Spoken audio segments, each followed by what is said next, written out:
আমার ছাদ বাগানে পেঁপের গাছের বর্তমান অবস্থা অনেক সুন্দর ধরেছে। এর আগে একটা গাছ ছিল, ওই গাছে প্রায় অনেকগুলো পেঁপে আমরা খাইছি। এটা সামান্য একটা ঝুড়িতে লাগানো হয়েছে, তারপরেও দেখেন প্রত্যেকটা ইয়েতেই প্রায় পেঁপে ধরছে। এই পেঁপেটা অনেক মিষ্টি এবং অনেক সুস্বাদু। আর আমার ছাদ বাগানে আরেকটা গাছ ছিল, ড্রাগন গাছ। প্রায় 3 বছর ধরে ওটাকে পালছিলাম, কিন্তু আর কোনো ফল পাই নাই। বর্তমানে একটা ড্রাগনের জাত সংরক্ষণ করেছিলাম। দেখেন ছোট্ট একটা গাছে ছোট্ট একটা ফল আসছে, কত সুন্দর! মাশাল্লাহ মাশাল্লাহ, অনেক সুন্দর। এটাই গাছের প্রথম ফল। এখান থেকে আরও কিছু চারা সংরক্ষণ করে এখানে লাগাইছি আজকেই। দেখা যাক কেমন হয়।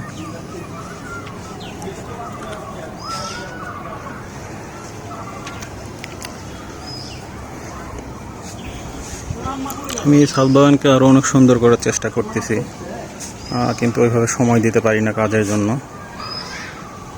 ইনশাল্লাহ এর উপর আরও সুন্দরভাবে খাটবো, আমি এই চেষ্টায় আছি। দেখা যাক আল্লাহ পাক কতদূর নিয়ে যেতে পারে। সবাই আমার জন্য দোয়া করবেন। আসসালামু আলাইকুম।